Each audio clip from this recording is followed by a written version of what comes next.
This week, Jackson went back to Disney on Ice for a little visit. We talk about my new favorite show, Heated Rivalry, and then we discuss the nominees for this year's Game Awards. Join us, because this is It's Dangerous to Go Alone.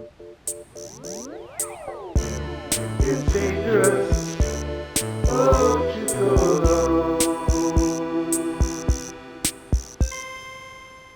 What's up, Barely Gamers, and welcome back to your favorite podcast featuring two internet cuties, a whole handful of friendship, and some video games. I'm Juicebox. And I'm Jackson. And it's dangerous to go alone. So, hey, listen to us talk about video games and the first two episodes of Heated Rivalry. Maybe. Jackson! Maybe. Jackson! Also, do you know what today's topic is?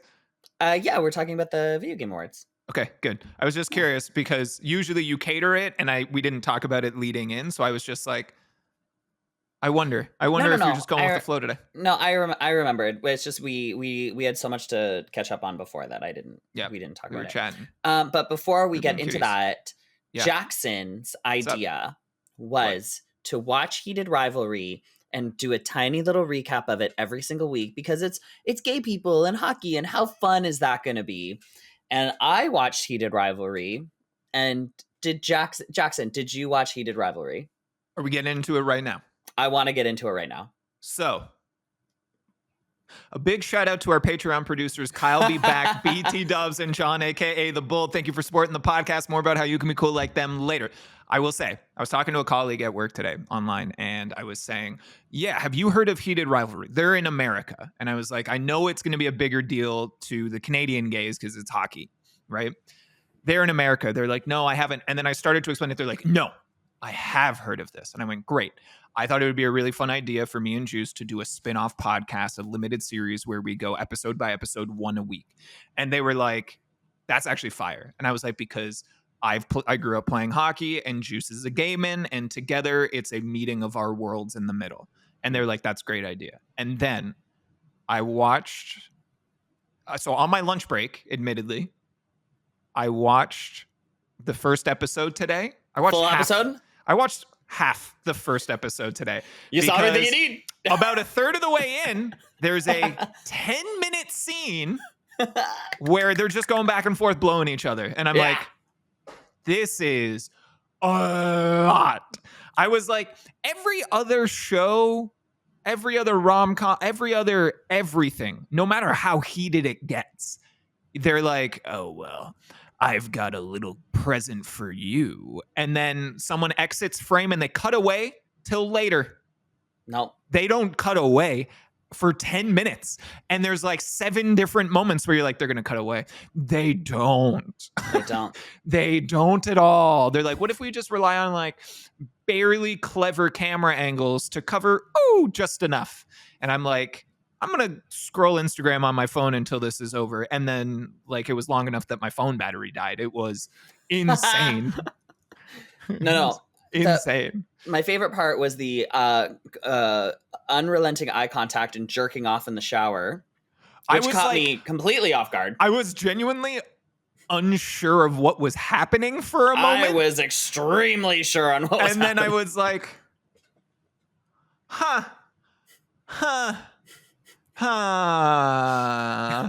The whole time I watched it, I went, this was Jackson's idea.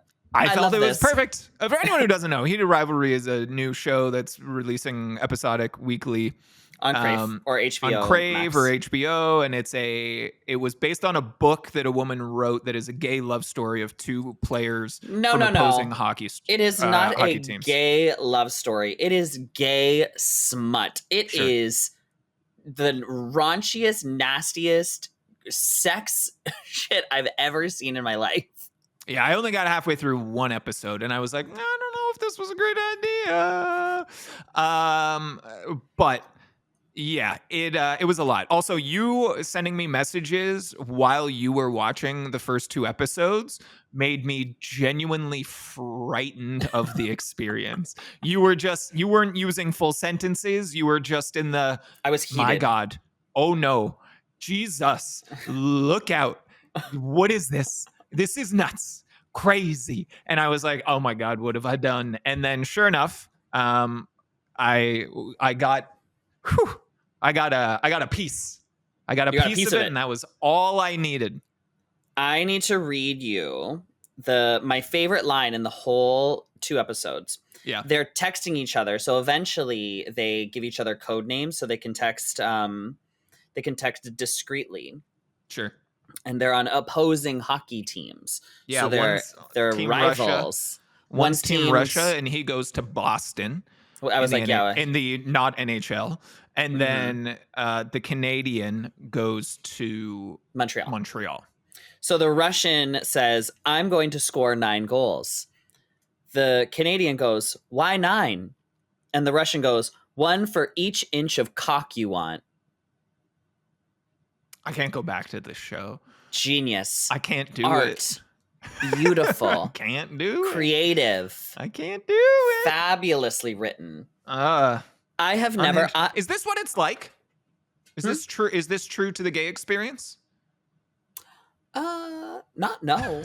Not no. But my other hilarity, like in the process leading in, when you watched the episodes ahead of me and you were giving me your caveman grunts in text message, you were like, man up. I have to watch copious amounts of straight sex so you can deal with 2 episodes. And I went, I don't watch copious amounts of straight sex. Like, what are you watching? I just mean, like, in general, as queer people, we've had to grow up getting sex scenes from straight people over and over and over and over, no matter what. Ones that make no sense, ones that don't fit, ones that are literally just there just to be like, they fucked. So I've had to watch it all the time. So yeah, maybe you guys can watch 2 gay dudes bang each other out, hitting back shots. Those strokes were too real. You didn't get to the back shots. Those strokes, I was like, those men are having sex. Those men, he has penetrated him. Oh my God, at one point he keeps asking if he's okay. It's very romantic. Is it the Canadian who asks the Russian? No. Oh, the Canadian's the bottom. The Russian is railing him. Just absolutely gaping him out, you know? So I can't wait for episode 3. I don't think I'm making it. You can come back and tell me how the story has progressed.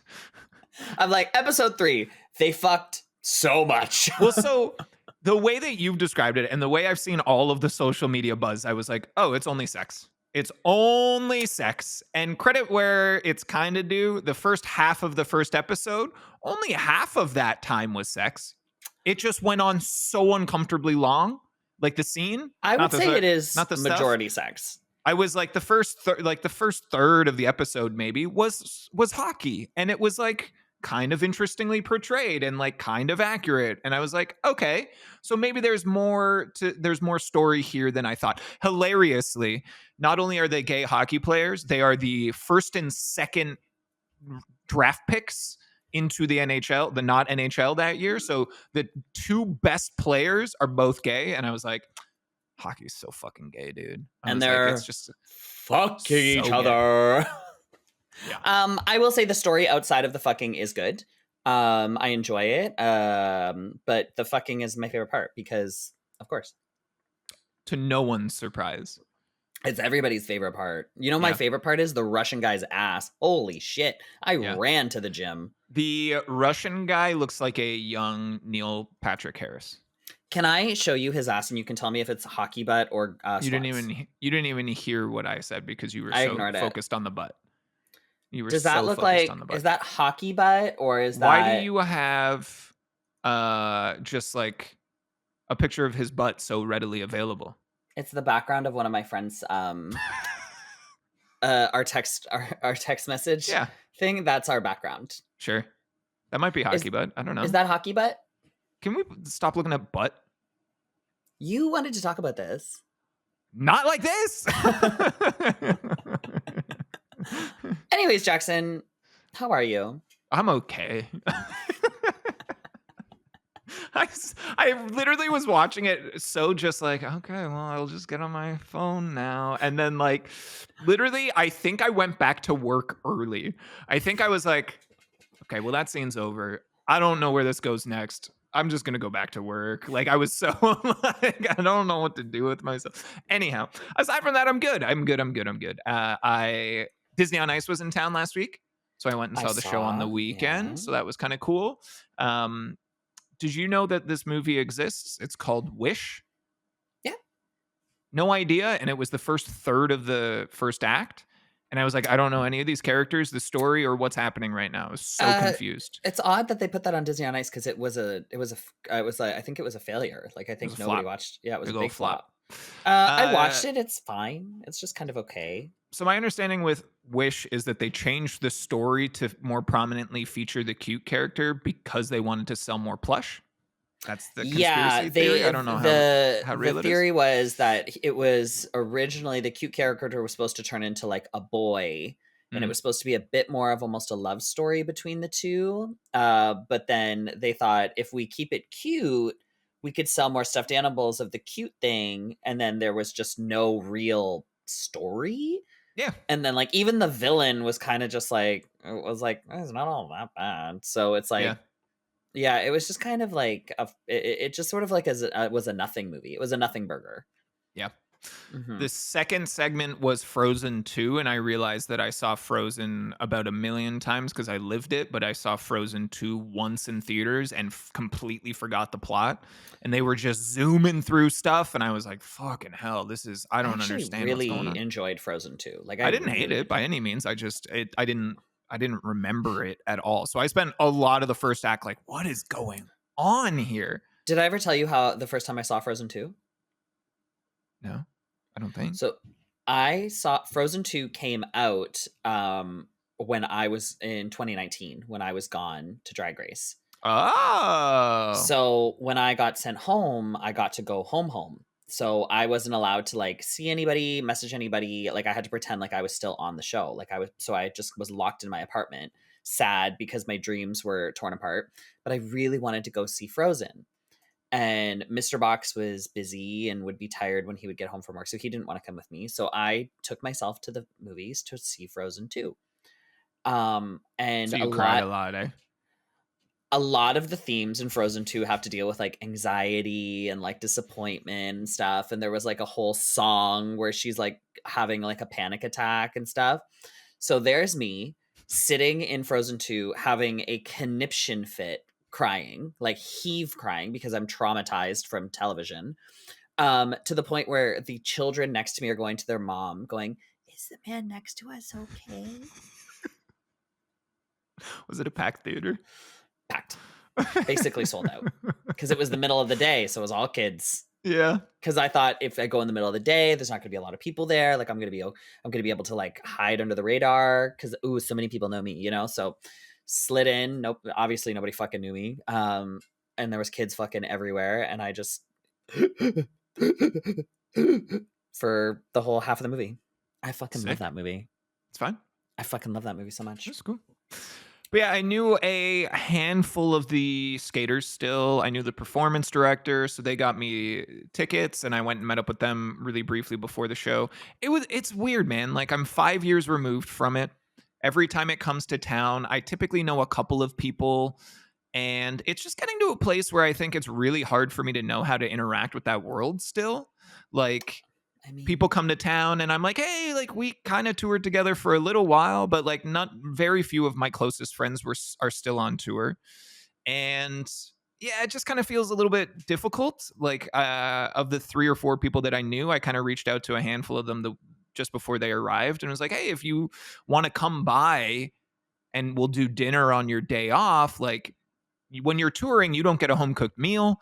You don't get a couch most of the like you live in a hotel room, right? So a home cooked meal and a visit to someone's home is just like an absolute gem opportunity. And of the 3 people, they were like, no, like, oh, I'm busy. Or I'm out of town. We only get one day off and I'm going to Whistler. I'm going to the island. And I was like, oh, okay. And then I was like, okay, well, like if you guys don't open until you have shows in the evening, maybe we can grab lunch or a coffee. And they were like, what day? And I was like, these days. And that was the end of the conversation. So I didn't really get to connect with a lot of the people. And then watching the show, the performance director who gave me the tickets, he still showed up, and he had like 4 other ex skaters that I knew all kind of come up together and sit in the row in front of me. And like I said, hi to everybody, but like that was it. And these are people that I skated with, some of them pretty short term, but some of them I skated with for years.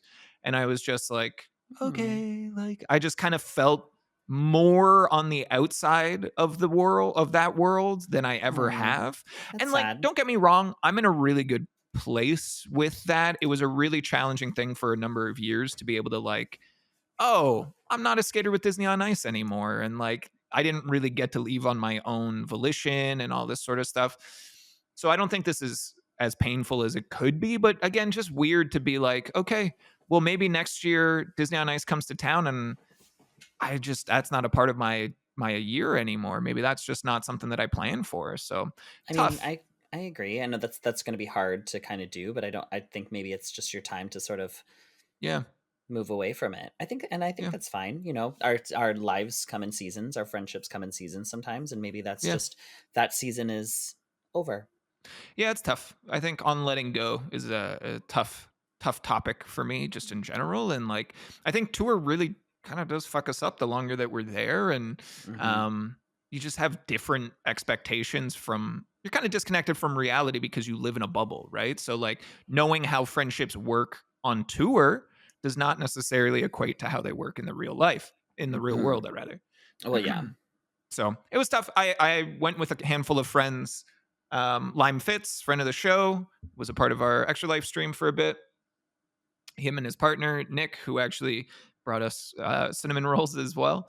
We Hmm. all went to see the show together, and it was really funny because some of the numbers are incredibly flamboyant. Like, all of the colors, like really fun choreography and stuff. But I just feel like that's so far removed from who I am now. And like kind of leaning into them and being like, is it easy for you guys to picture me doing this? And they're like, not really, but I'd like to see it. Like, I'd like to see you out there going and being weird. And I was like, yeah, hell yeah. It's Um, incredibly easy for me to see it. the other thing, like, as we leave, they go and they're basically like, all right, so that show was cool. Does it make you want to go back? And I was like, every time. Every Really? single time I see, I think almost any live performance, I end up just kind of feeling like, oh fuck, I wish I was still performing on a grander scale than I am, right? Like, Yeah. we do the pod, I get, the live stream stuff, I get the occasional thing that I get to do in front of a live audience, but That's the man, dopamine hit, right? yeah, and I mean, you do it, right? Like, nothing hits like a live audience. Like, Nothing. ooh, I mean, Well, it's they were like a never room there. of people who are like who are love you. Yeah.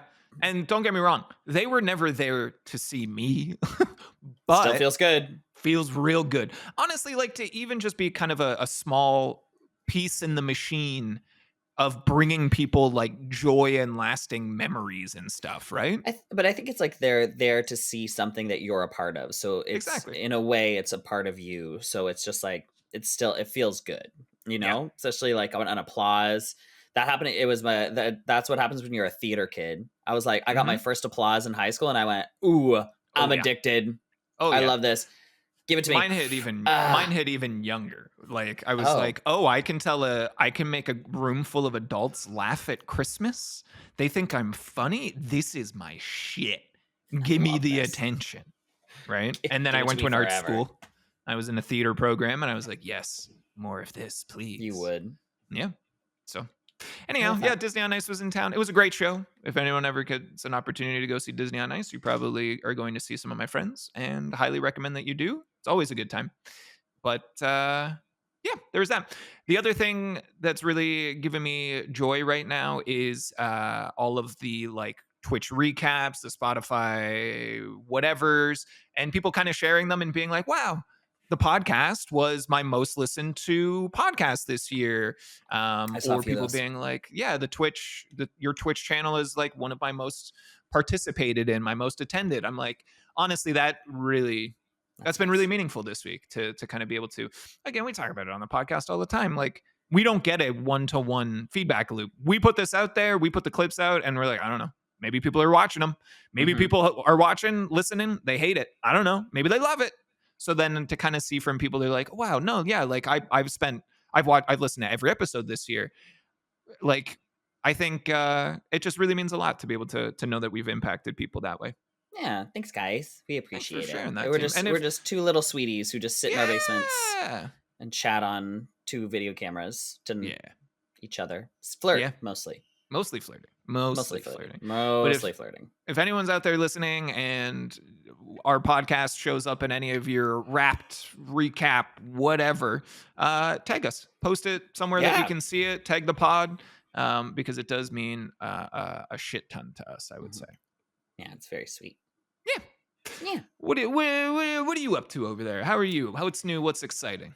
What is new and exciting? I mean, this week has been very busy. What did I do this weekend? I don't remember. I think I worked. You watched Heated Rivalry and texted me I watched about Heated it? Rivalry. I gooned to Heated Rivalry every day. No, I mostly just like I worked a lot. We're getting into December, so it's a lot of like we're getting close to that new year, new me time.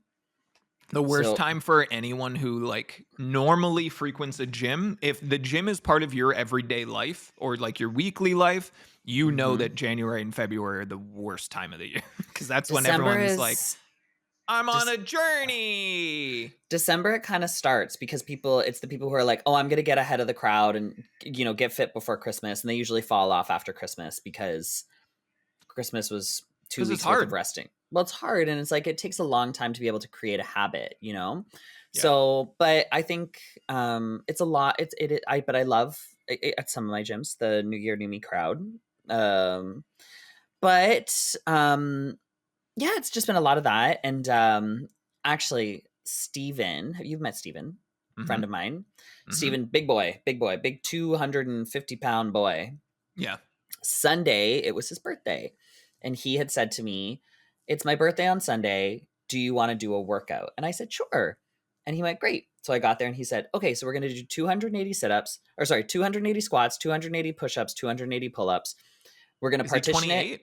He's 28. Okay. I was like, why 280? That's such a okay, that makes sense. He's like, we're gonna partition it into 4 rounds, and in between each round, we're gonna do 2.8K of a run, of then a row, and then a ski.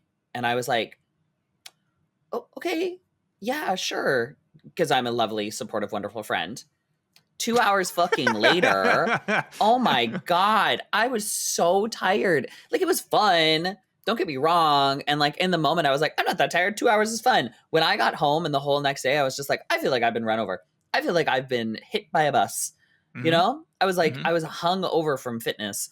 I was exhausted. It was more work than High Rocks. Jesus Christ. Nope. Use its legal name. Hybrid Rockstar. Stupid. Fucking so nerd. Anyways, so that's what I did on Sunday, and I feel like I've just been recovering ever since. But because of that, all of my downtime has been on a couch, meaning I have been so fucking fist deep in Digimon Time Stranger. Because it was on my list to ask you about. Tell me, regale me with your adventures. Oh my God, it is such a good game. The longer I play, the better it gets. It is just like the story is super fun. It gets a little story heavy, but it lets you skip through it.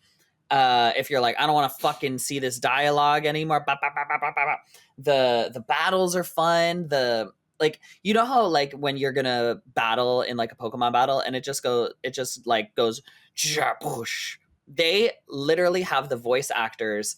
What is the sound? But they have the voice actors say like how like what the attack is going to be. So like one of them is stun beat blow. So the guy goes stun beat blow, and he like hits it. So it's like each attack, like you get to hear it. It just like gets you so deep into the world.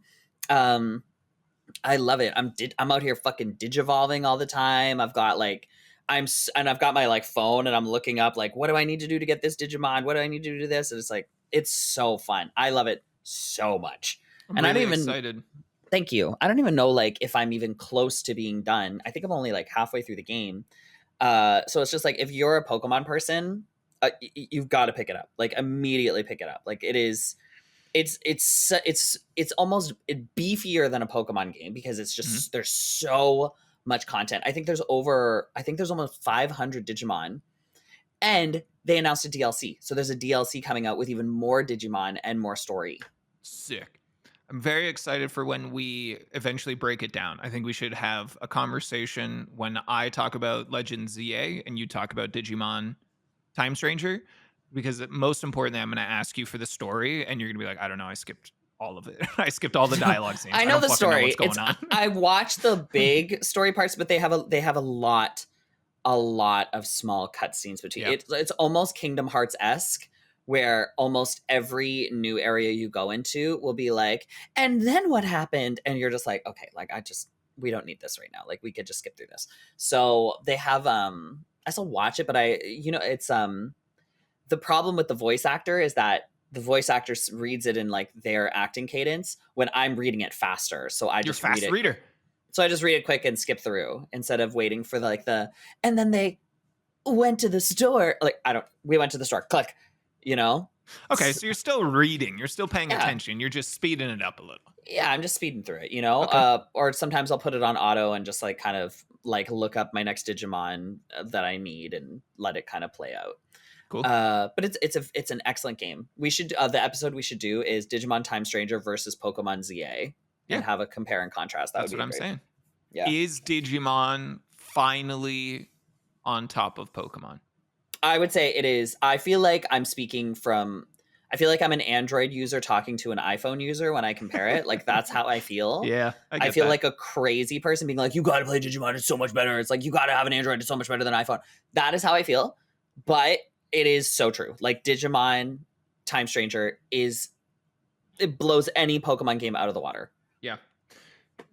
So with Pokemon, I saw one of the reviews that was like, this is as close to the anime as we've ever been. And I'm like, I don't fucking care. Like, that's not why I play the Pokemon games. I'm not trying to emulate the anime.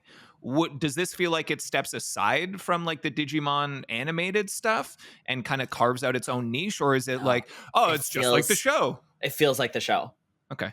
I don't care. Like that's not why I'm looking for this experience. What it has though in the game is that it has like all of your favorite Digidestined Digimon from the show that you're like, oh well, I gotta have that one. I gotta have Renamon. Like I gotta have War Greymon. Like I gotta collect all those. And you can like de-digivolve and like go down a different route. So if you're like, ooh, I really like this one, but like I don't have this starter Digimon, so I'm gonna go back, get that one and go up that new thing. And it's just great. I'm pumped. I'm glad that you got something you're excited about. I mean, I really would. I feel like you got to pick it up at some point. But I feel like though eventually you'll go, because it's like it's a very beefy game and like it has a bit of even the grind. Oh my god, sorry, I'll save it. No, I love it. I'm glad you're pumped up. I'm glad you're jazzed. You know what I mean? So fucking good, dude. Yeah. Because here's the thing. I get people that ask me all the time. They're like, Juice, is he really playing games? Is he really a nerd like us? You know, can he hack it up the way that we do? He seems too cute. Who asked you that? Get fucked. He seems too attractive. He seems too athletic to be a nerd like us. Gamer. And typically, let me say, sometimes there's droughts when you're not playing games. And I'm like, you're right about all of those things. He is an attractive cutie pie who's also athletic. So who's not playing games. I don't know what to say, but now I can stand on business and I say, you back the fuck off. My attractive, athletic cutie pie friend also is a nerd. You're showering me with compliments to get away from you fucking saying that. I will fight you with my fists. I have a list of games that I want to play. It's just I can only play one game at a time. No, I dig it. I think, I don't know if you have this. It's an idea that I've had for an episode in the past where we are like, what's on our backlog?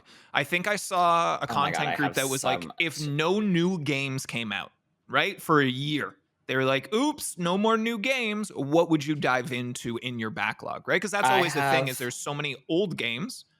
And then at the same time, I thought you meant like a new ones keep coming out. I thought you meant a wish list. Just I was like ones where you're like, I've always wanted to play this, but I never have the time. And there's always a newer game to be excited about type of thing, you know? I have a big fat list. Big fat list of those. Because like the reason I don't play a lot of games is it's just expensive. Like I can't afford it. Like, sorry, I have to pay bills. Like I can't be buying like a $200 or for like $100 to $200 game like every month to every 2 weeks. I just can't do that, you know? So that's why I like Digimon, because it was expensive, but it is worth the money. Like I'm getting my money's worth out of it. And yeah, I'll let you know when my next one is. Sweet. I also started a new game that I'm really excited about. Didn't know. Qu'est-ce que c'est? It's called Moonlighter 2. So there was my God, the you were first playing one. That on stream. I've been playing it on stream. I'm really liking it. So it's like a indie kind of indie darling. I didn't play the first game at all, and the new one is now on like game preview, so it's kind of early access, but it's still incredibly robust. And it feels a lot like Cult of the Lamb because Mhm. there's two different sides to the game, right? Half of it you go out in like a little dungeon crawl, action adventure, roguelike type thing, and you're Adorable. collecting supplies, and then you come back and instead of managing a Cult. cult, you're managing a shop. So you're selling all of the gear that you That's got so on the adventure. And so cute. you And have the you're two sides and it's a moonlighter because you're moonlighting as an adventurer at night. as an adventurer at night for your Yeah. shop. The That's such a good music is great. The idea. art style is awesome. It's not I don't think there's any voice acting, but it's still like they know what they're doing. So there's not long dialogue sequences because it is very much this like, ooh, just one more turn. Oh, I'm just going to jump in for one more. Oh, I just want to jump in for one more. Like, ooh, and like that addictive cycle is there. So they're like, Yeah. instead of dragging out conversations for 5 to 10 minutes at a time, it's like, okay, read 6 dialogue boxes, back to the action, jump right in. So The I've been art having is so much fun with it. gorgeous. Yeah, the music is great. It's varied in its combat as well because you can pick different weapons to go in with. So I I started love with that. like knuckles, like like fisticuffs, and then I Mhm. grabbed a short sword. There's a long sword and a spear. And again, it's a game preview, and there's so much to it already. I'm very curious what they'll do to it long term. So I'm thrilled. I'm having a good time with it. I love that. I would play this. Is it on Yeah. Switch? I don't think in its current state because it's still early access. I think it's Oh my like god, do you know Steam. what? Is that Witch game out on Switch yet? I don't think so. I haven't been tracking it, but I feel like if it had come out by now, we would have known. We 'Cause would I have was gonna seen it say. somewhere. I was gonna say because I need because I've got a flight coming up. Yeah. So here's the thing is, to me, a holiday break screams video games. I think as a kid, that was really the only time when stuff slowed down enough and it was cold and my parents couldn't constantly tell me to go outside. So that was when I was able to like really actually play games. Mhm. And so I think every holiday break in my head, I'm like, this is my time for games. So I'm already trying to think of a game that I can grab for my Switch 2 or maybe my Steam Deck to play Mhm. in my travel time because I also have flights going on. So yeah, I think we need to maybe find some good. Maybe we synergize and we either play the same game or something that crosses Synergy. over a little bit. Oh my god, that's me. That's my homework this week is finding That could us be a fun. game. That'll Yeah. be fun. I love that. Did you No. changing gears here? Did you you snag any of those sweet Black Friday deals? No. You didn't do any Black Friday shopping No, I for have the no deals, money. bro.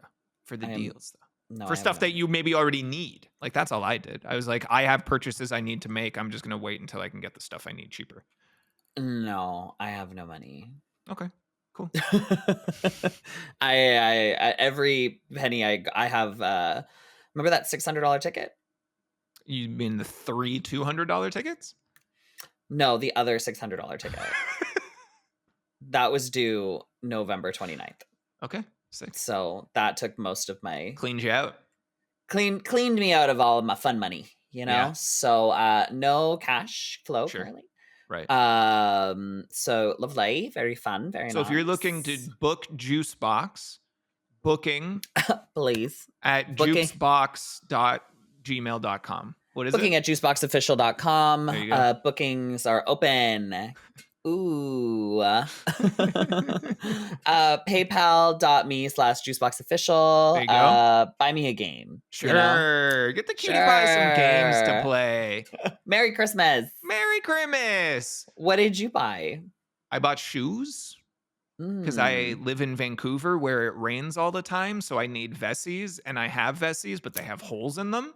Oh So no, your should I get socks will never get wet or just constantly wet. You got boots. You got winter gear. You're going to be fine. But are my boots like too intense for Vancouver? They're just boots. They're going to keep your feet warm and dry. They're going to do the job. They're UGG winter boots. Like they're Yeah. heavy duty. Okay. It's not going to be super cold, but it's also going to be like rainy and miserable. You're going to be fine.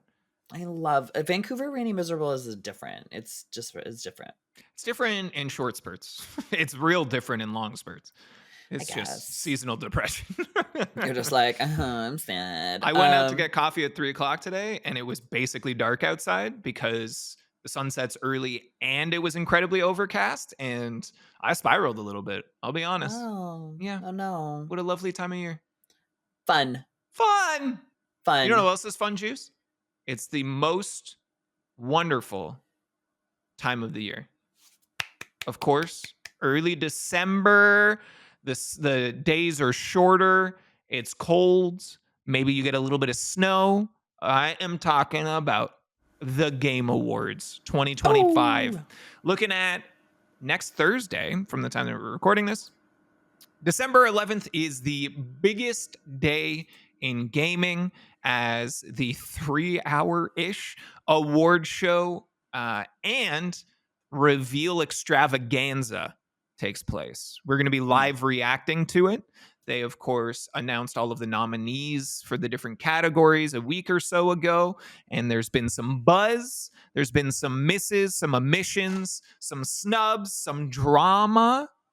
There's been a lot going on. So I figure, why don't we take a little while now to go through and talk about some of the biggest stories, the nominees, the things that we're looking forward to? Because again, it's not just about the awards. There are also some of like the biggest announcements and reveals of the year that happen at the Game Awards. So maybe let's bookend it, but let's get started with, Juice. If you could get your dream reveal or update or trailer, what would you want to see? What would be your pie in the sky?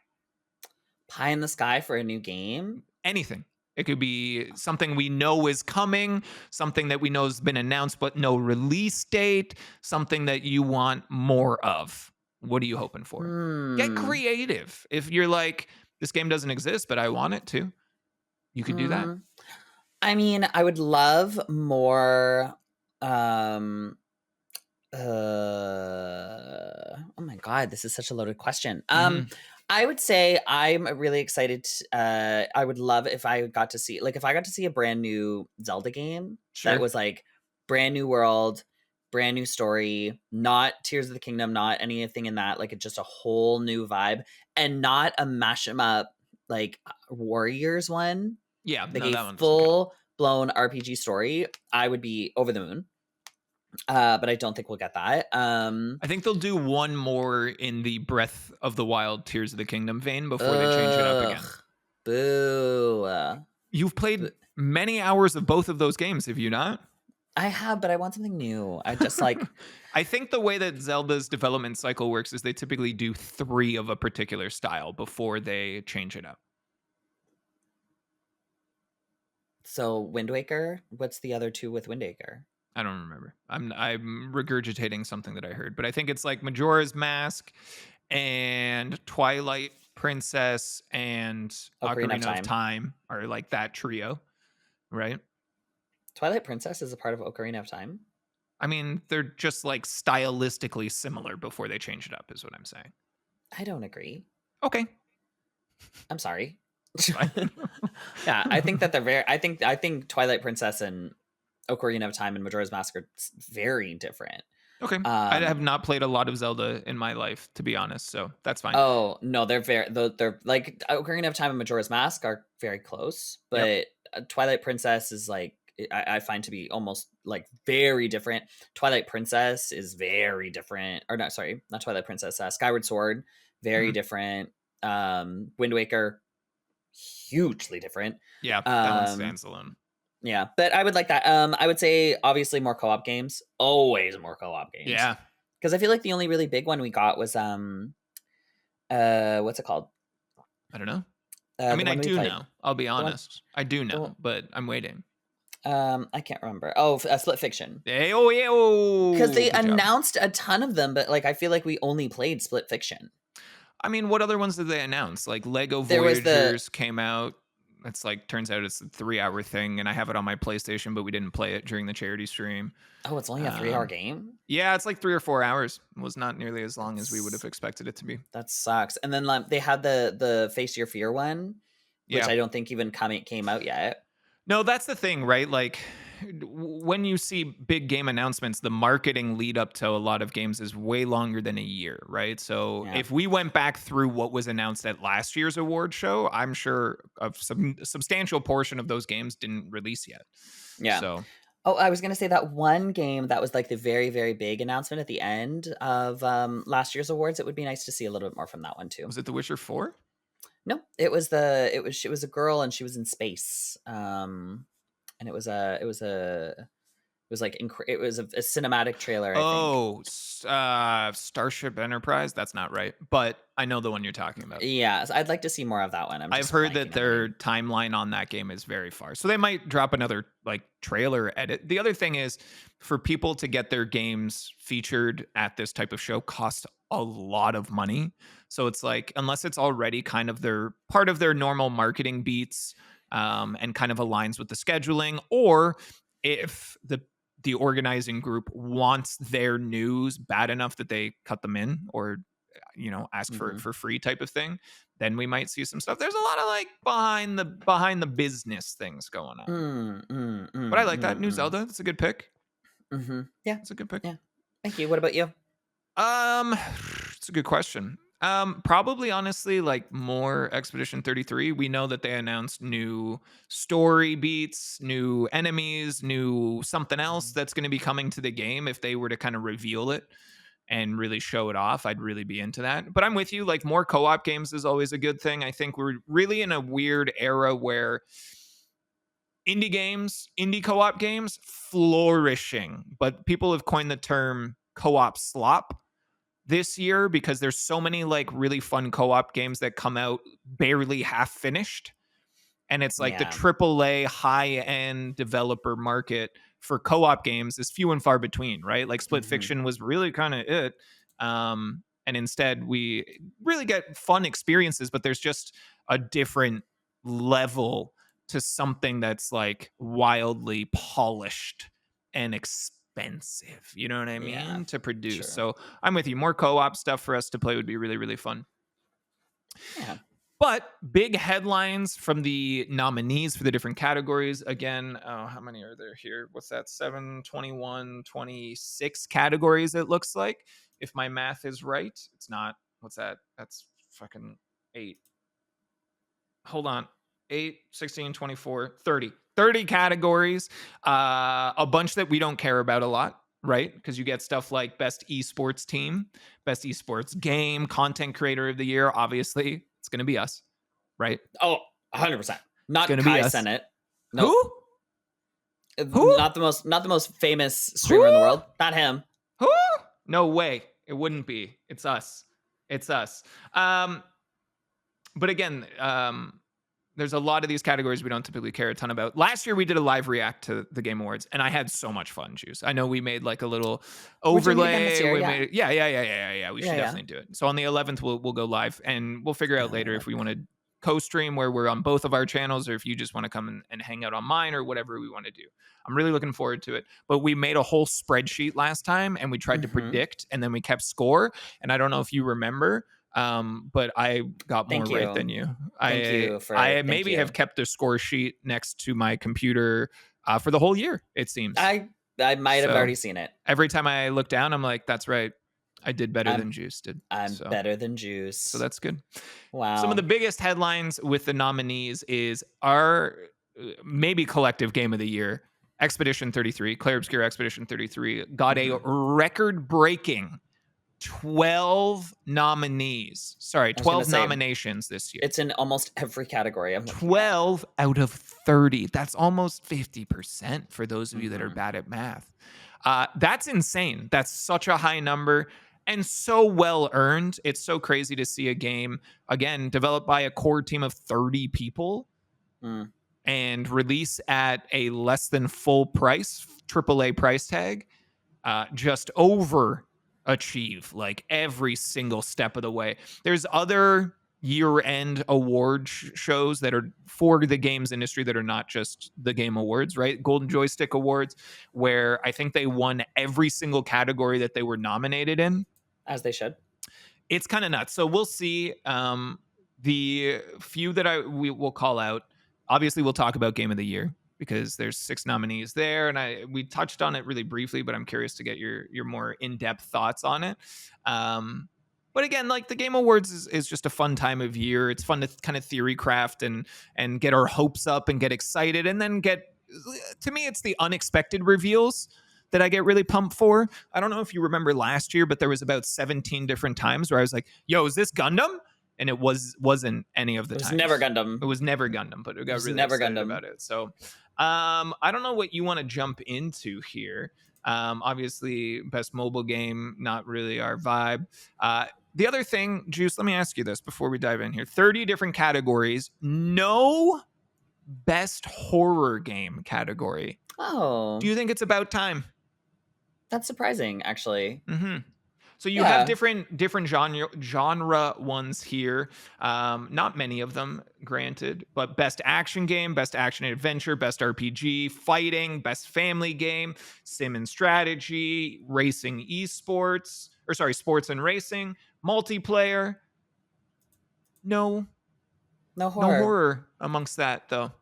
I think it's about time. We need a best horror game. I agree. That's another genre specifically where you do get wildly different products. Like, I think there's so much creativity and innovation in that genre specifically. And I think it's another genre where the little guy can really compete with the big guy. You know what I mean? But do you think that like a lot of like horror games kind of just like fall into other categories? I don't. You don't? Yeah. I think like the occasional, like looking at Resident Evil is one of my favorite horror series. Right? Mm-hmm. Some of those games you'll get maybe to get into an action category, because some of those games are a little more action focused. Not but RPG. If you look at the nominees, no. You look at the nominees in those categories and you're like, okay, think of the best Resident Evil game.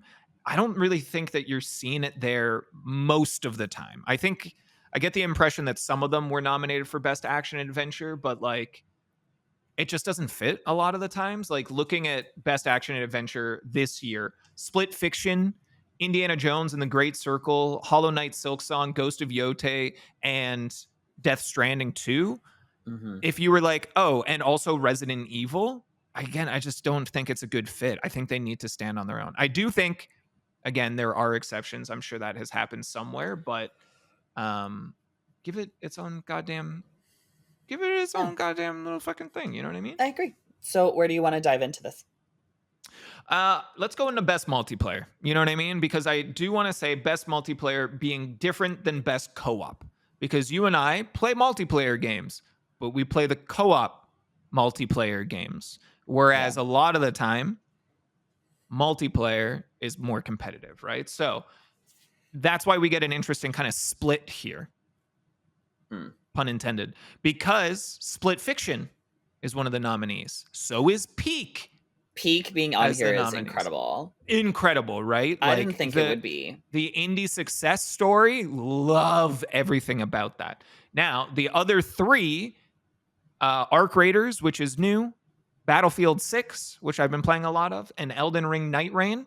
Again, like, there's just a big divide in this category between the little dog, Peak, and the two co-op focused games, Peak and Split Fiction, up against the gargantuan studios, Battlefield 6, representing Battlefield 6 and Elden Ring Night Rain. It's just such an eclectic category. You know what I mean? It feels so strangely wide and varied here. Yeah, I was going to say, it doesn't feel like a very, I don't want to say not fair, but it feels like a very big gap.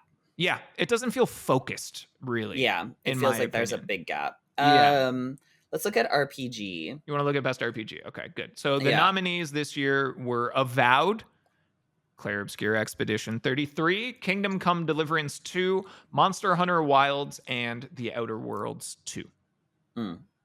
So again, another bit of a wide gap. RPG... There's this other thing really happening in games in general, but definitely at the Game Awards specifically, where people use the same terms to define very different things, right? Like RPG is a good example of that. There are action RPGs. There are JRPGs. The concept of an RPG, if you really break it down, what's it stand for, Juice? Sorry, What's it stand for? role-playing game. Role-playing game, right? So in theory, RPG is you taking on a character and committing to that character and navigating a whole story with them, right? That's the role-playing side of it. But Mhm. it's grown and expanded over the years to be a lot different than that. It's not just an action adventure type of thing. You get into a lot of situations where it's like, oh, well, it's about gear and leveling up and skill trees, and that's RPG. So you kind of do see a little bit of everything here. But I Clear think at its Obscure. core, like, Yeah. these are RPGs. Yeah, rich player character customization and progression. So that's the thing. While there is wildly very different ways to use terms in the industry, kudos to the Game Awards for trying to provide their definition, because inevitably, and it's one of the biggest headlines of the year, that's when people freak the fuck out and start yelling about stuff, right? So for best RPG, they said for the best game designed with rich player character customization and progression, including massively multiplayer experiences, right? Claire So kudos to Obscure, them. Expedition 33. Clair Hands Obscure down. Expedition 33. Looking at this list, they gotta win it. They gotta win that one. I feel like everything that I have looked at with it in it, Claire Obscure is taking them all. Yeah, I don't think they're going to sweep 12 categories. I don't think they're getting them all. I think I don't know, you man. and Even the best performance, there's 3 nominees because they from all Claire fucking Obscure crushed it. because they were all incredible. They were like exceptional. Charlie Cox, Ben Starr, and Jennifer English are all in this, Mhm. and they were all exceptional in that game. So it's just like I wouldn't be surprised if they Yeah. were to take it. So one of the other major kind of storylines that have come from this, Charlie Cox again has claimed that he spent 8 hours in the studio voicing the lines for his character, right? Gustav. And yes. It's been so long that I'm forgetting who the characters are. I got to go back. It's time for a replay. He has said since these nominees have come out, these nominations, that he's like, I don't feel that I should be among these people. If anything, the motion capture person that played that character should be there. He was like the person who they took their body data and all of the like performance acting. That's who should be there, not me for my voice, which I thought was pretty interesting. But I mean, the voice gives it life, right? If he were to have done a flat voice act, then it wouldn't have. Yeah, and they could have been a great body. I think the reason this is a headline is because it was him saying it. If it was anyone else being like, "Hey, man, you shouldn't be there because you didn't put in enough time," they can get fucked. But if it's the person who's like, I was nominated, I'd actually rather see this nomination go to someone else. I think that's why it's a headline, right? Do you know what's so funny? Now he'll win because He it's such like a selfless thing to say. Like, wow, he's so lovely. Oh Give my it to him. God. Oh I my mean, God, I could see them amazing. being like, hey, that's actually like an A-lister.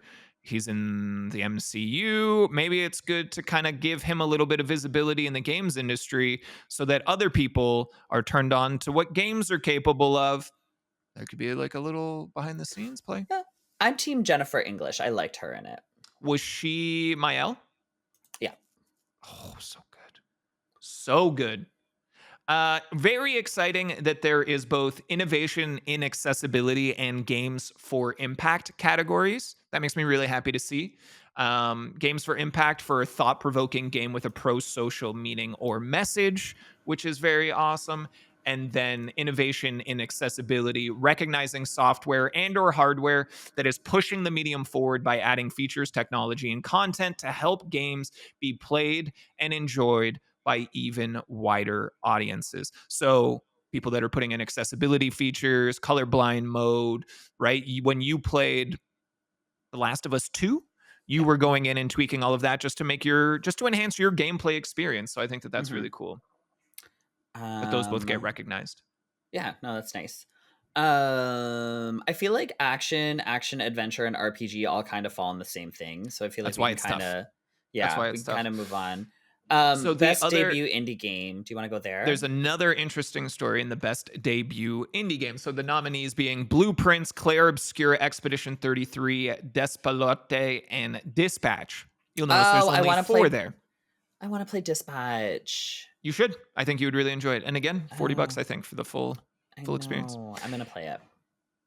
There's only 4 nominees there. I didn't Why? know that this had happened, but there was another one. I think Megabonk, they were nominated for Best Indie Debut. Canceled. And no, they came out and said, I don't think this is really fair. I know I'm a solo developer, but I've kind of I've worked on other games and released other games under different names and stuff. So So it's I still a shouldn't be debut nominated. game. Well, it's not his debut. Like the debut is not the new game in a series. It's a new studio creating it. Yeah. Oh, how Yeah. selfless. Yeah. For the best debut game created by a new independent studio. Their What was the game first called? release as a studio. Megabonk, I believe, was the one with that headline. Bonk. I don't think you would like it. But Thank just so you. you know. I just wanted to see. Yeah.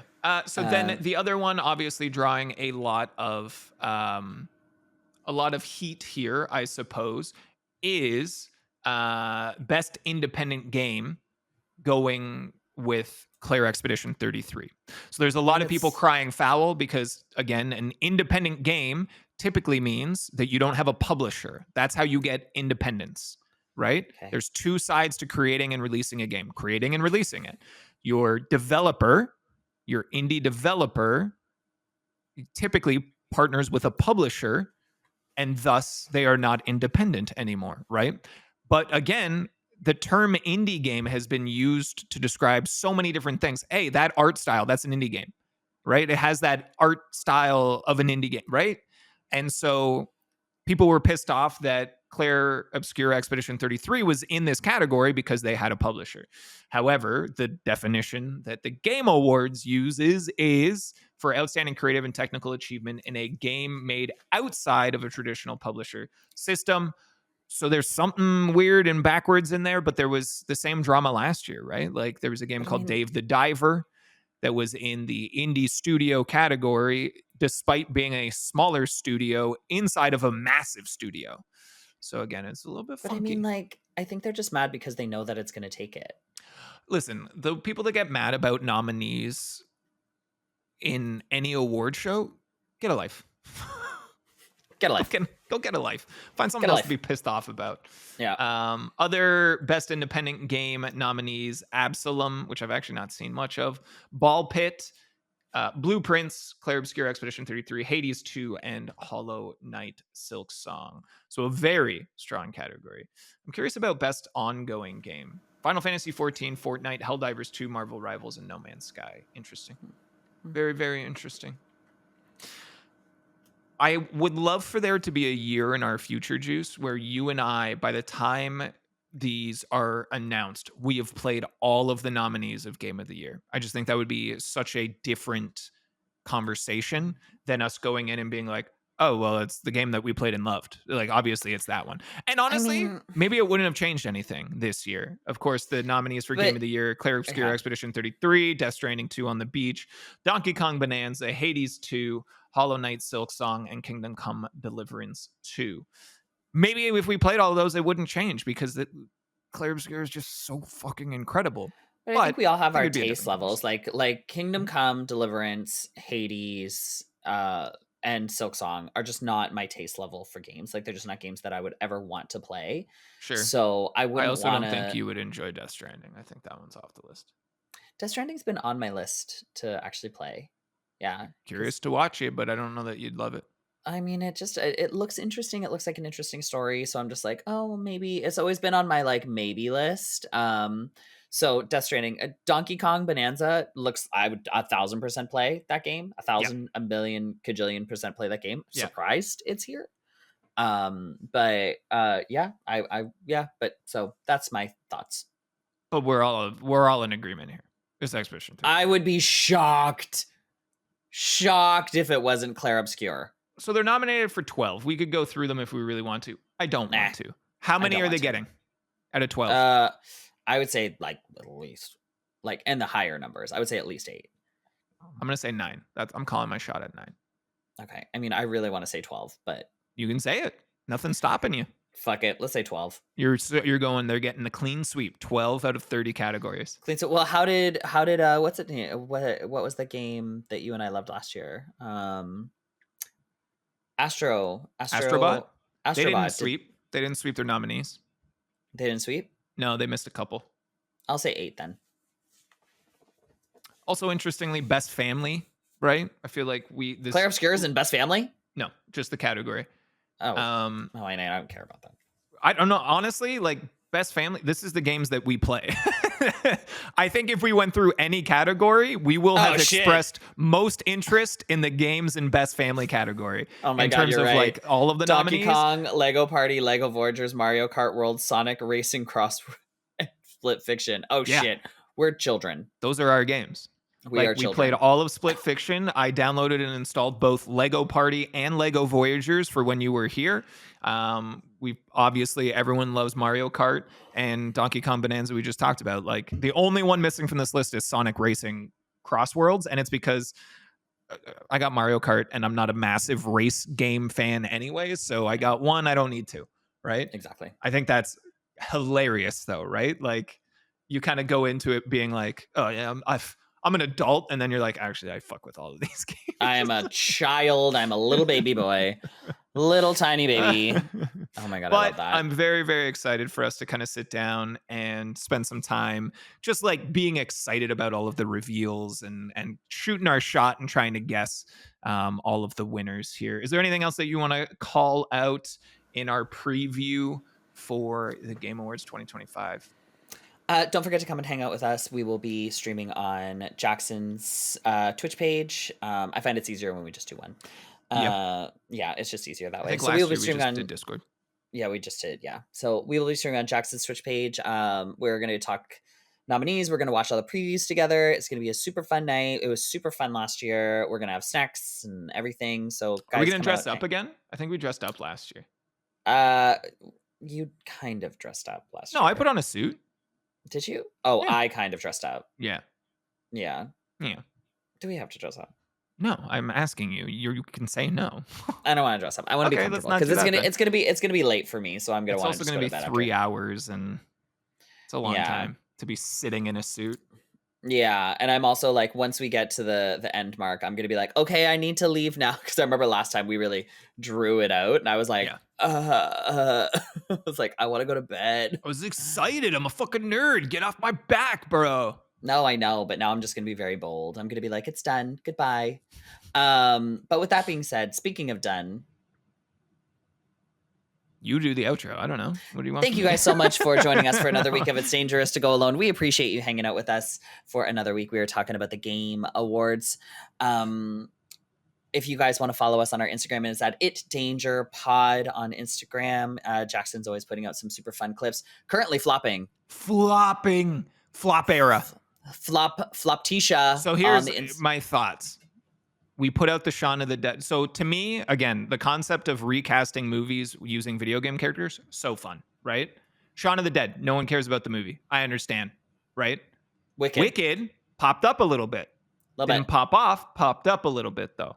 Elf, it's the holiday season, it's thematic, it's on brand, it's on theme. Flopped. The biggest flop we've seen, maybe. 3 hours of editing, maybe. Gone. Floppiana. And so here's my thought process, right? Yes. We largely post to your audience. Instagram takes into consideration a lot of things like skip rate, like full consumption, engagement rate, all of those types of things.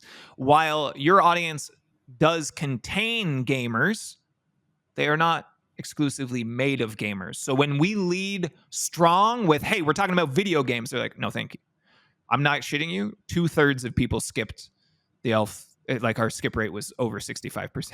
It was crazy. Jackson, you need to stop looking at the analytics. No, I got to know what we're doing. I got to know what's working, right? Because otherwise I'm going to sit there and be like, I'm going to edit 6 more of these. And then I, at some point, need to be like, it's not working. I have to stop. We got to give up on that one.